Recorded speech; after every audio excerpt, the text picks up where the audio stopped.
नमस्कार, बुलेटिन में आप सभी का स्वागत है और मैं हूं आपके साथ कल्याण झा। खबरों की शुरुआत अभी की बड़ी खबर से, जो कि धनबाद से है, जहां पीडीएस चावल के लिए की गई छापेमारी में अवैध शराब भी जब्त किया गया है। झरिया पुलिस ने बाजार समिति के गोदाम में पीडीएस के अवैध चावल रखे जाने की सूचना पर छापेमारी की थी। इस दौरान गोदाम के एक कमरे से चावल जब्त किया गया, लेकिन जब दूसरे कमरे की तलाशी ली गई तो वहां बड़े पैमाने पर अंग्रेजी शराब और महुआ शराब के साथ देशी शराब की पाउच भी जब्त की गई।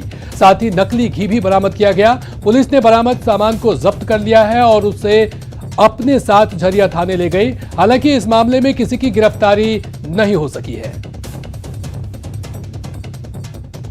तो बड़ी खबर आपको बता रहे हैं कि धनबाद में बाजार समिति के गोदाम में छापेमारी की गई, जहां पर भारी मात्रा में शराब मिली है और साथ ही साथ यहां पर चावल के बोरे में छिपाकर रखी गई थी ये अंग्रेजी शराब को जब्त किया गया है। फिलहाल पुलिस सभी जब्त शराब को अपने साथ ले गई है। मामले में किसी की गिरफ्तारी नहीं हुई है। तो ये धनबाद से बड़ी खबर, पीडीएस चावल की सूचना पर छापेमारी की गई और इस छापेमारी के दौरान भारी मात्रा में अंग्रेजी शराब जब्त किया गया। और अगली खबर रांची से है। रांची के सोनाहातू से नवजात बच्चे की ह्यूमन ट्रैफिकिंग मामले की जांच में पुलिस जुट गई है। बताया जा रहा है कि मुंबई की रहने वाली निखत परवीन नाम की एक महिला ने सोनाहातू प्रखंड की रत्नी देवी से 22,000 में एक नवजात बच्चे को खरीदा था और उसे मुंबई ले जाने का प्रयास कर रही थी, लेकिन रांची एयरपोर्ट पर जांच के दौरान इसका खुलासा हो गया, जिसके बाद महिला को एयरपोर्ट थाने को सौंप दिया गया। जिसके बाद एयरपोर्ट थाना ने महिला को कोतवाली एंटी ह्यूमन ट्रैफिकिंग थाने को सौंप दिया। वहीं पूछताछ के बाद महिला को न्यायिक हिरासत में भेज दिया गया है। अब पुलिस उसके पति की सत्यता की जांच के साथ ही इस बात का भी पता लगा रही है कि क्या बच्चे को मुंबई में बेचने की तैयारी थी। निखत परवीन नाम है उनका और वो अपने स्टेट ऑफ एविडेंस का आया भी है कि बच्चे को 22,000 रुपये में खरीद करके सोनाहातू से बॉम्बे जा रही थी। तो एयरपोर्ट पे डिटेन किया गया था और लिखित बयान पे प्राथमिकी दर्ज करके उनके खिलाफ कार्रवाई करते हुए जेल भेजा गया। बच्चे को करुणा में रखा गया। और नशे की लत हंसते खेलते परिवार को बर्बाद कर देती है। इसका उदाहरण रांची में देखने को मिला है। रांची के बड़ा तालाब से एक 9 साल के बच्चे का शव बरामद किया गया। दरअसल 2 दिन पहले 13 जनवरी को इस बच्चे की मां का शव बड़ा तालाब के किनारे से ही बरामद किया गया था। पुलिस के मुताबिक मृत महिला के पति कौशिक बनर्जी की लॉकडाउन में नौकरी छूट गई थी, जिसके बाद से वो नशे की लत का शिकार हो गया। इससे तंग आकर महिला ने बड़ा तालाब में अपने बच्चे के साथ कूदकर खुदकुशी कर ली थी। तो महिला का शव तो बृहस्पतिवार को सुबह 8:30 बजे के करीबन 13 तारीख को मिल गया था हम लोग को यहाँ बड़ा तालाब में। आज 15 तारीख की सुबह में ही अभी के टाइम में बच्चा जो है ऋषि बनर्जी, जिसका डेट ऑफ बर्थ देख रहे हैं, इसका 10 वर्षीय बच्चा है। ये भी इसका भी माँ के साथ ही लगता है। ऐसा प्रतीत हो रहा है कि दोनों पानी में डूबने से मृत्यु हो गई। 2 दिन पहले एक महिला की लाश मिली थी जिसकी पहचान हो गई है और ये उसी के 9 वर्षीय बेटे हैं और अभी छानबीन जारी है। प्रथम दृष्टया लग रहा है तालाब में डूबने से दोनों की मृत्यु हुई है। पति के बहुत शराब पीने की शिकायत है, मामला आ रहा सामने। और अगली खबर धनबाद से है। धनबाद में अवैध कोयला का कारोबार निरसा थाना क्षेत्र में जारी है। हर दिन हजारों टन कोयला अवैध रूप से मंडियों में भेजा जाता है और इसे स्थानीय पुलिस के संरक्षण में किए जाने के भी आरोप लग रहे हैं। पश्चिम बंगाल से आई शीतलपुर सीआईएसएफ की टीम ने अवैध कोयले के कारोबार का खुलासा किया। खास बात यह है कि निरसा थाने से कुछ ही दूरी पर यह कारोबार चल रहा था और पुलिस को इसकी खबर तक नहीं थी। सीआईएसएफ की टीम ने छापेमारी में 1000 बोरा कोयला जब्त किया। वहीं 9 मोटरसाइकिल भी मौके से बरामद की गई। साथ ही एक अवैध कोयला मजदूर भी हिरासत में लिया गया। इस कार्रवाई ने पुलिस और कोयला माफिया के गठजोड़ का भी खुलासा कर दिया है। ऐसे में सवाल उठ रहा है कि थाने के पास ही कोयले का अवैध कारोबार कैसे जारी था? क्या पुलिस को इसकी जानकारी नहीं थी? और अगर जानकारी थी तो इसे अब तक क्यों नहीं रोका गया?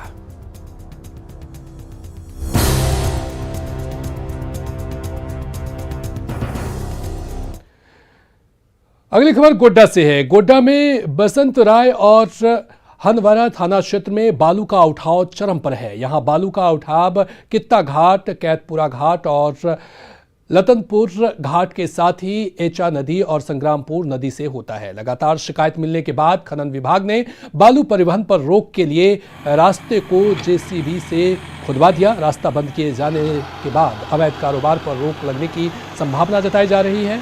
इधर नदियों से लगातार बालू उठाव की वजह से नदियों के अस्तित्व पर भी असर पड़ रहा है। इसमें बालू खत्म होने लगा है। यही प्रशासन की कार्रवाई को खानापूर्ति से अधिक नहीं माना जा रहा है। यहाँ पर सूचना हम लोग को मिली थी कि मोटरसाइकिल से बालू का ढुलाई हो रहा है, तो उसको रोकने के लिए हम लोग रास्ता को ब्लॉक कर। ठीक है, हम लोग को जैसे सूचना मिला है हम लोग उसको रोक रहे हैं। हाँ जी, हाँ, ऐसे बात नहीं है कि बालू की चोरी हो गया, बालू अभी भी है नदी में, तो बालू की कमी थोड़ी हो रही है जी, आती रहेगी, लेकिन वो जारी ना रहे।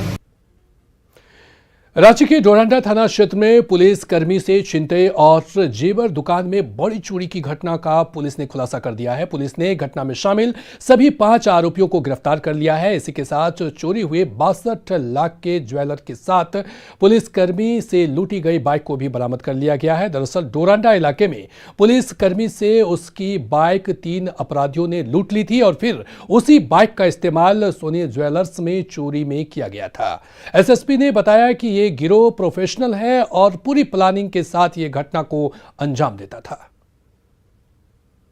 ये लोग कहीं ना कहीं शहरी इलाके से बिलोंग करते हैं। उसमें 1-2 लोकल लड़के भी हैं जो डोरंडा से बिलोंग करते हैं। सबका क्रिमिनल बैकग्राउंड है, सबका उठना बैठना खाना पीना है। तो उन्होंने पहले प्लान तरीके से दुकान कब खुलता है, कब बंद होता है, कब पुलिस की पेट्रोलिंग गाड़ी कब निकल जाती है, कब फिर नेक्स्ट गाड़ी कब घूम के आती है, और समय कितना मिलता है, बीच में जो है कि और लोग कौन कौन आते हैं, दुकानदार कब चला जाता है, पूरे प्लानिंग पूरे स्ट्रेटजी के साथ रेकी के साथ इस घटना को अंजाम दिया था। और ये घटना के बाद इन लोगों का प्लान था यहाँ से कहीं बाहर अन्यत्र भागने का, जिसमें कि शायद ये किसी दूसरे स्टेट में भी जा सकते थे। मीनवाइल पुलिस की तफ्तीश में ये लोग आ गए, इन लोगों को अरेस्ट कर लिया गया। और अब बात कोरोना की। अब तक कोरोना संक्रमण से कराह रहे झारखंड में पिछले 2 दिनों से राहत मिलती दिख रही है। पिछले 24 घंटे में 3,749 नए कोरोना मरीज मिले, जबकि गुरुवार को 4,000 मरीज मिले थे। वहीं बुधवार को 4,753 नए मरीज मिले थे। इस तरह से अब नए मरीज मिलने की दर में गिरावट आने के संकेत मिलने लगे हैं। इसके साथ ही अब सक्रिय संक्रमितों की संख्या 33,189 हो गई है। हालांकि शुक्रवार को 3 संक्रमितों ने इलाज के दौरान दम तोड़ दिया। कल रांची में सबसे अधिक 1,355 कोरोना संक्रमित मरीज मिले। झारखंड में रांची और पूर्वी सिंहभूम 2 ही ऐसे जिले हैं जहां सबसे अधिक कोरोना संक्रमित मिल रहे हैं।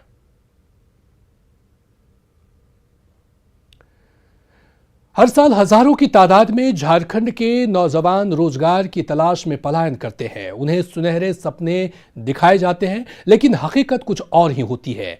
ऐसा ही हाल झारखंड की 6 बेटियों के साथ हुआ है, जिसके साथ बेंगलुरु में काम के नाम पर ले जाकर मानसिक शोषण किया गया। ना खाने को भरपेट खाना दिया और ना घर वालों से बात करने की इजाजत।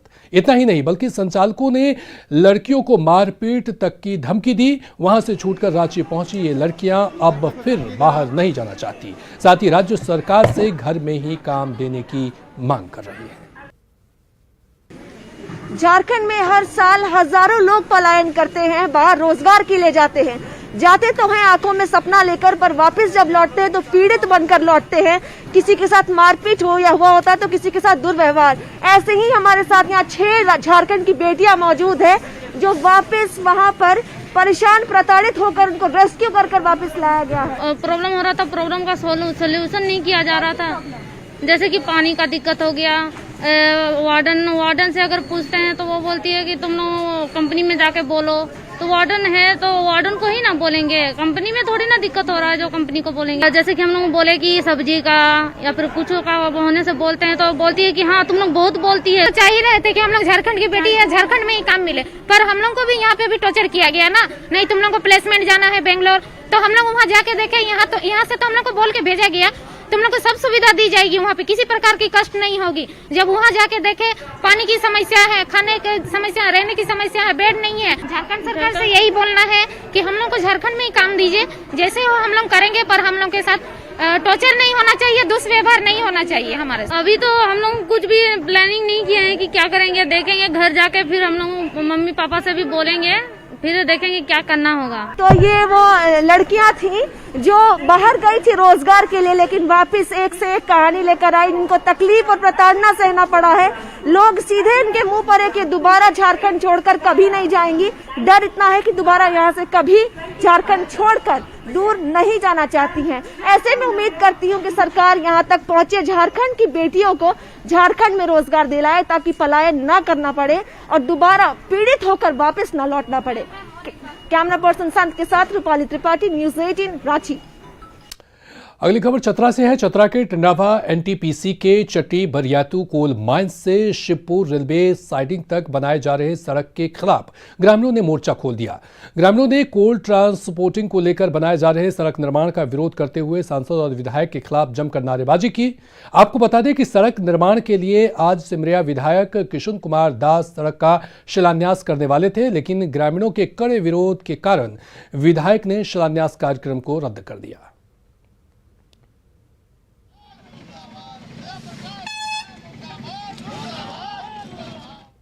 हो रहा है, ये खुशी की बात है। हम लोग को सर बोले तब उस दिन उतना 1,500-2,000 आदमी के सामने बोले, ग्रामीण के सामने, लेकिन आज फिर गुप्त रूप से क्यों हो रहा है हम लोग की कोई जानकारी नहीं। इस रोड जो सीसई से शिवपुर तक का जो कोल ट्रांसपोर्ट रोड जिसकी मजबूतीकरण और चौड़ीकरण करने की बात की जा रही है, अगर उसके पक्ष में सांसद विधायक खड़े रहेंगे तो उसका विरोध हम लोग करेंगे। उधर बोकारो सदर अस्पताल में संविदा पर बाहर general physician doctor Mohammad Naseem की मौत हो गई। इसके बाद परिजनों ने सरकारी सहायता की मांग पर 7 घंटे से अधिक समय तक शव के साथ प्रदर्शन किया। मिली जानकारी के मुताबिक संविदा पर की गई बहाली में सेवा देने वाले की मौत के बाद आश्रित को नियोजन की बाध्यता नहीं है।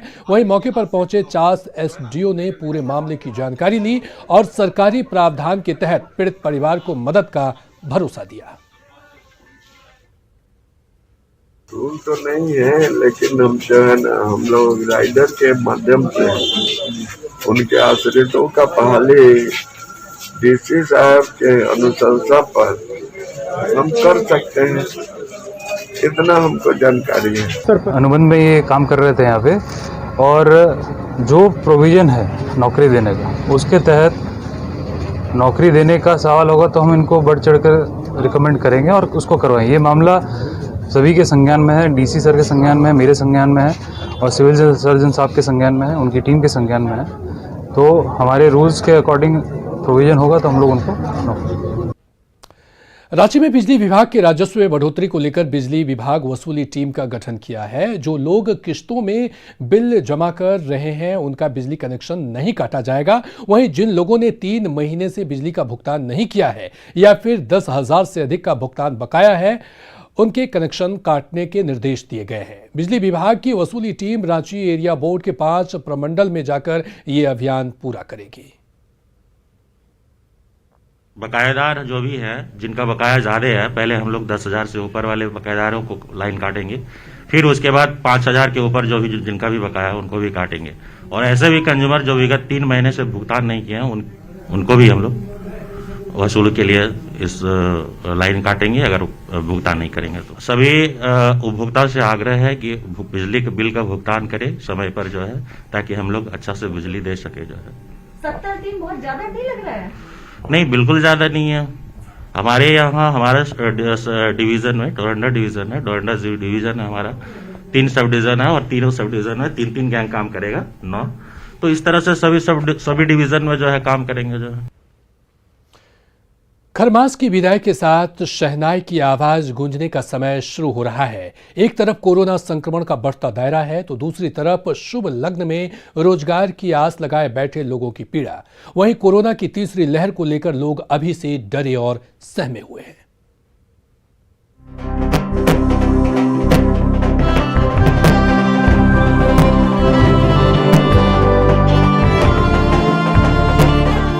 खरमास की विदाई के साथ शहनाई की आवाज शुरू हो जाएगी, लेकिन बैंड बाजा वाले कोरोना की तीसरी लहर में खौफ में है। फिर भी रांची के मुख्तार अपनी दुकान में शुभ लग्न और मुहूर्त के आगाज के साथ भविष्य की तैयारी में जुट गए हैं।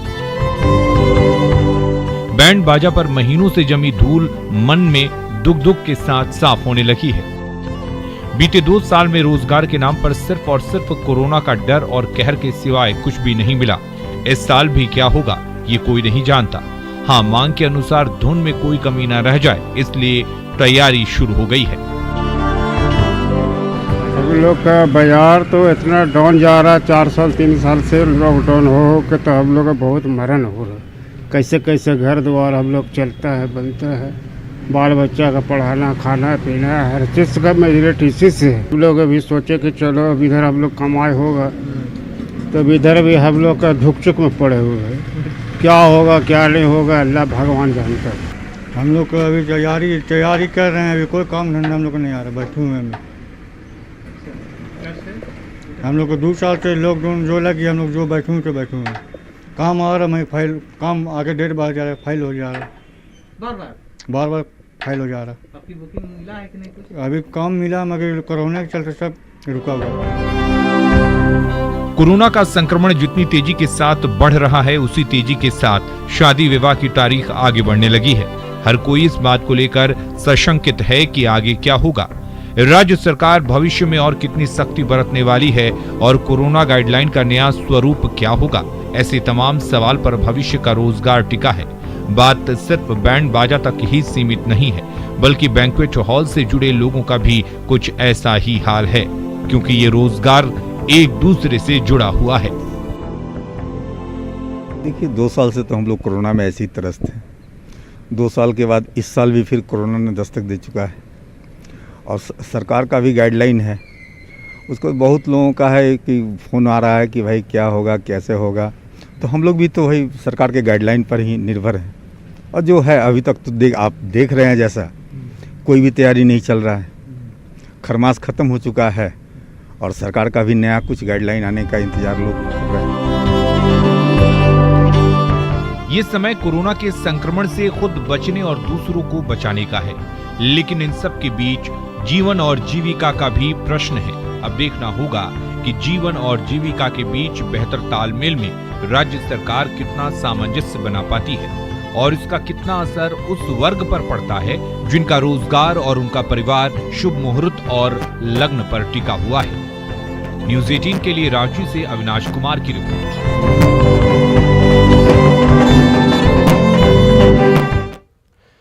रांची के पीपरटोली स्थित हनुमान मंदिर के टूटने से ग्रामीणों में काफी आक्रोश दिख रहा है। फिलहाल बांस बल्ले के सहारे मंदिर के इर्द गिर्द बाउंड्री बढ़ा दी गई है। नाराज लोगों ने शाम 5 बजे बैठक बुलाई है, जिसमें आगे की रणनीति पर चर्चा की जाएगी। अधिक जानकारी दे रही हैं रांची संवाददाता रूपाली त्रिपाठी।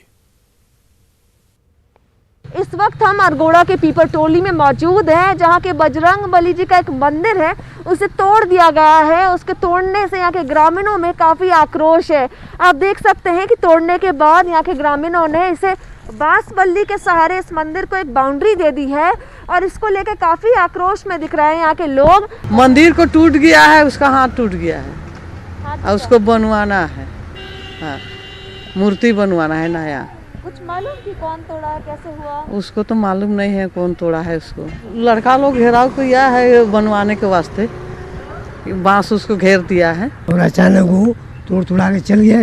कोई ग्रामीण इसके कारण बहुत आक्रोश में है, बहुत परेशानी में है, जिसे हम लोग उसको देखने नहीं पाए तोड़ने वाला को। मंदिर का जो ये नज़ारा है, यहाँ पर देखिए जो लोग आए थे, बजरंग बली जी का हाथ तोड़कर फेंक दिया गया है, तो उसको लाल कपड़े से फिलहाल बांध दिया गया है और लोगों का कहना है कि वो उसको जल्द से जल्द डिमांड करते हैं, मांग करते हैं कि मूर्ति को जल्द से जल्द बनवाया जाए, नई मूर्ति यहाँ लगवाई जाए।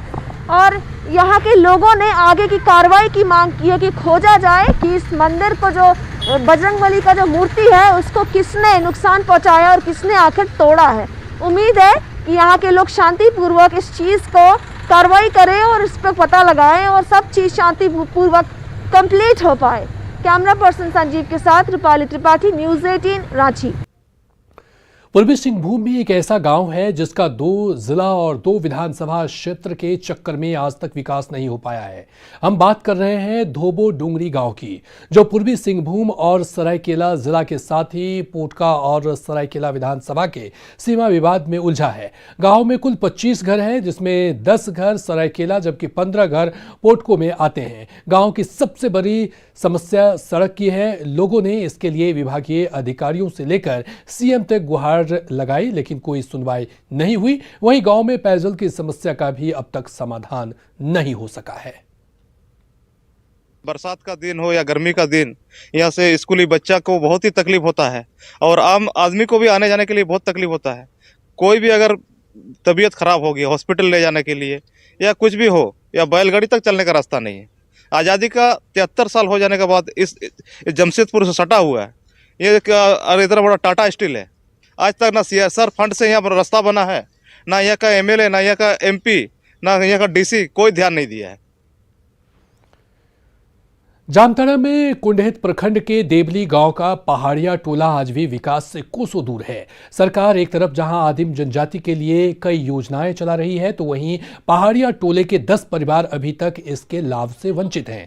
इलाके में केवल एक चापाकल है, लेकिन वो भी खराब पड़ा है। वहीं गांव के लोगों को प्रधानमंत्री आवास योजना के साथ ही राशन कार्ड योजना का भी लाभ नहीं मिल सका है। लोगों ने अपनी समस्याओं को लेकर पंचायत से प्रखंड कार्यालय तक गुहार लगाई, लेकिन कोई सुनवाई नहीं हुई। इससे लोग नाराज दिख रहे हैं।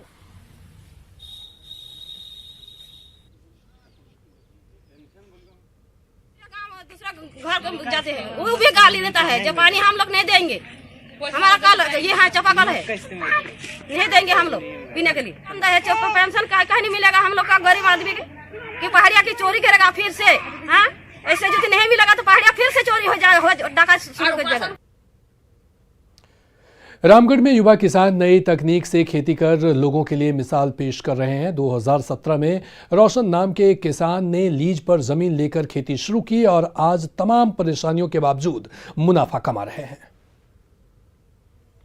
अभी मैं मौजूद हूँ रामगढ़ प्रखंड के बूढ़ा कुकरा में। आप हमारे पीछे देख सकते हैं हरे भरे खेतों को, इसमें सब्जियां लगी हैं, कई तरह की सब्जियां यहाँ पर लगी हुई हैं। और इन हरियाली के पीछे आप हमारे पीछे देख सकते हैं रोशन नामक किसान है, जिन्होंने बूढ़ा कुकरा में लगभग 10 एकड़ ज़मीन लीज पर लेकर के खेती की शुरुआत 2017 में शुरू की और आज ये आर्थिक रूप से आत्मनिर्भर बन गए हैं। पूरे इलाके में आदर्श किसान के रूप में इनकी गिनती हो रही है। बताइए किस तरह से शुरुआत हुई? ये करीब 2017 में हमने इस खेती का स्टार्ट किया था और लगभग मैं 4 साल से इसको कर रहा हूँ। और विभिन्न तरह का फसल लगा हुआ मेरे पास, जैसे कि मटर हो गया, खीरा हो गया, गाजर भी हो गया, मूली हो गया। जावेद खान, न्यूज़ 18 रामगढ़। में एक ऐसा अनोखा गर्म पानी का झरना है जहां से लगातार गर्म पानी निकलता रहता है। यहां स्नान करने मात्र से ही हर प्रकार का चर्म रोग दूर हो जाता है। जिला मुख्यालय से 50 किलोमीटर दूर पाकुड़िया के सिद्धपुर गांव में यह गर्म झरने का कुंड है। हालांकि कोरोना की वजह से इस बार मकर संक्रांति के मौके पर गर्म पानी के मेले का आयोजन नहीं किया गया। इसके बाद भी आस्था में कोई कमी नहीं देखी गई। लोगों ने कुंड में स्नान कर ढोल नगाड़े के साथ गर्म कुंड की परिक्रमा की।